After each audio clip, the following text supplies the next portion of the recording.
Hey guys, so today we're going to talk about the Counter-Reformation that occurred in Europe.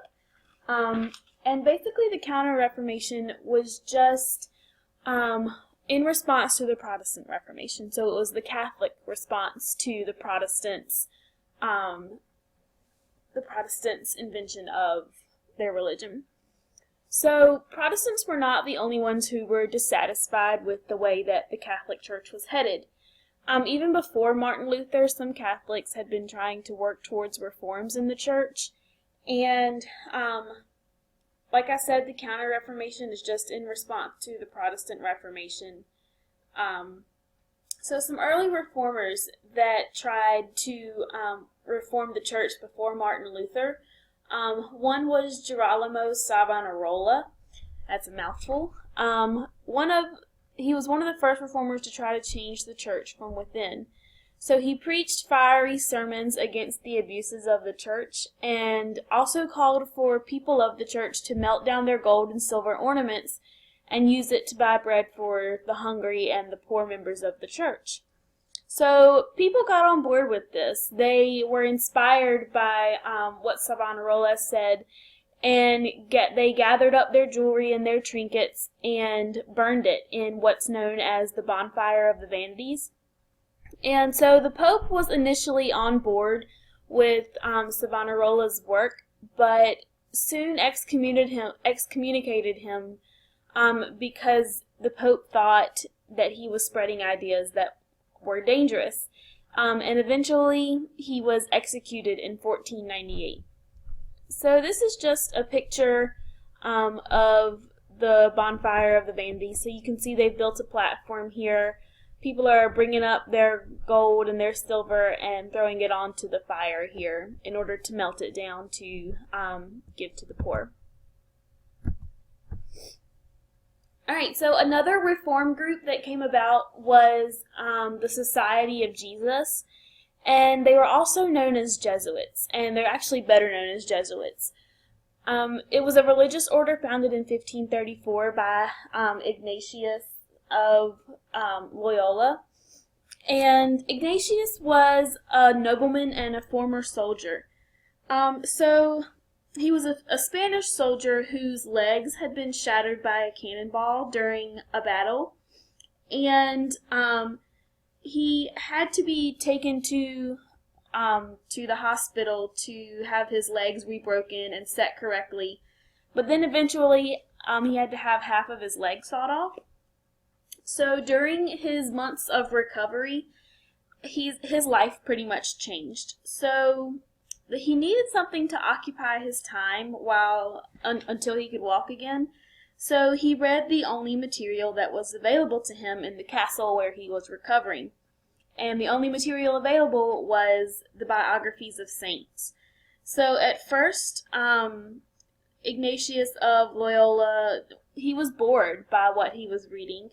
But soon the ideas in the books kind of filled his mind with the desire to find a religious purpose in life, and soon started seeing religious visions, which inspired him to become a soldier of God rather than a soldier of man.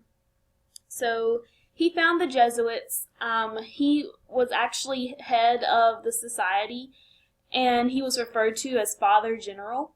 So that's kind of that mesh of religion in calling someone above you a father, and also the military in calling someone above you the general. He actually ran the Society of Jesus like a military organization and emphasized loyalty to the church above all else. So Jesuits usually concentrated on using education as a means to combat the Protestant Reformation. So they would establish missions, schools, and universities. And this is just one of the super effective religious groups that helped the Catholic Church to regain that ground that they had lost against the Protestants in the Reformation.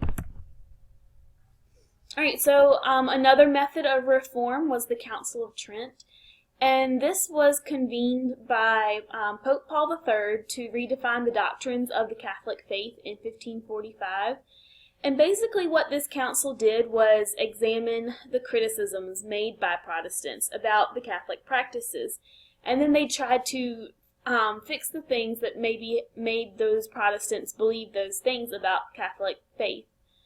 So they addressed abuses of the church, which we talked about yesterday, like the greed and the worldliness and stuff like that.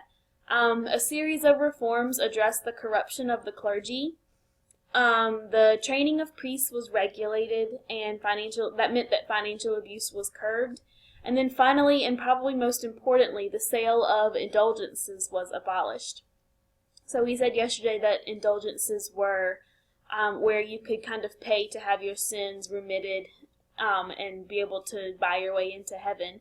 Well, that was finally abolished, and that was probably one of the most significant things that the Catholic Church could do.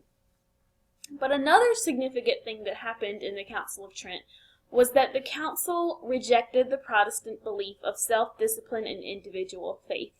So Protestants believed that church was a good thing to go to if it was available to you, but in the event that you didn't have a church to go to, or you were sick and couldn't make it to church that day, you could still have that worship time, that relationship with God, because they believed in that individual faith with God, that you didn't need to go through someone to get to God.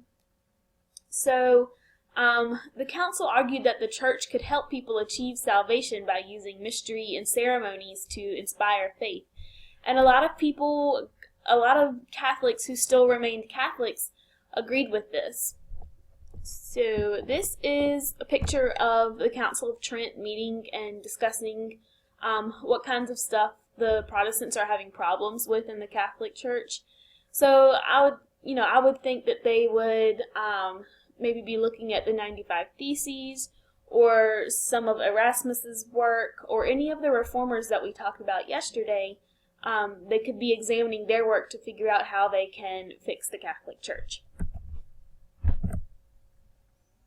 Alright, so these declarations by the Council of Trent meant that there would never be a compromise between the Protestants and the Catholics.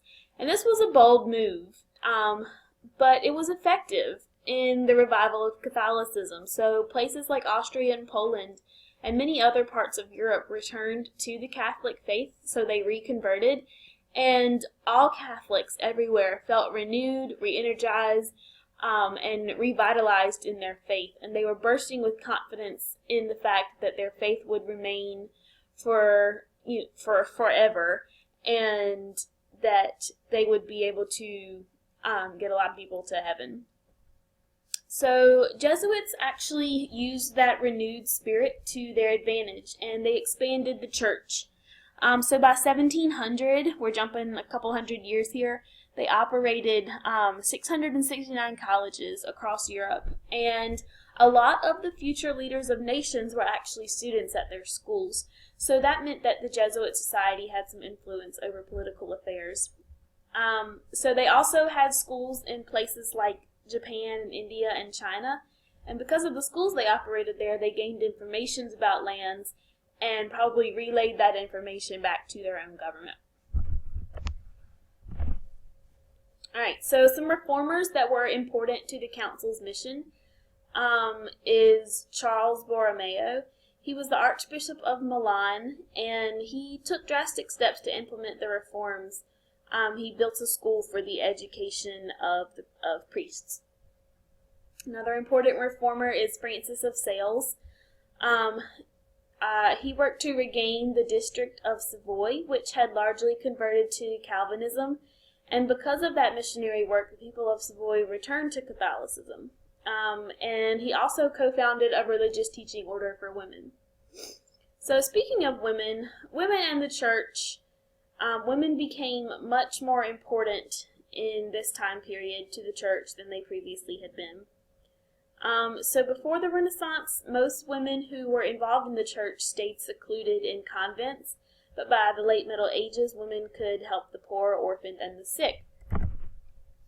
Well, here comes the Counter-Reformation, and women are actually making their own religious orders. So Angela Merici was an Italian nun who began a religious order of women that were dedicated to teaching young girls. Jane of Chantal and Frances of Sales, who I mentioned earlier, co-founded the religious order that trained women to be teachers. And Mary Ward began, she was from England, began a network of schools for girls throughout England.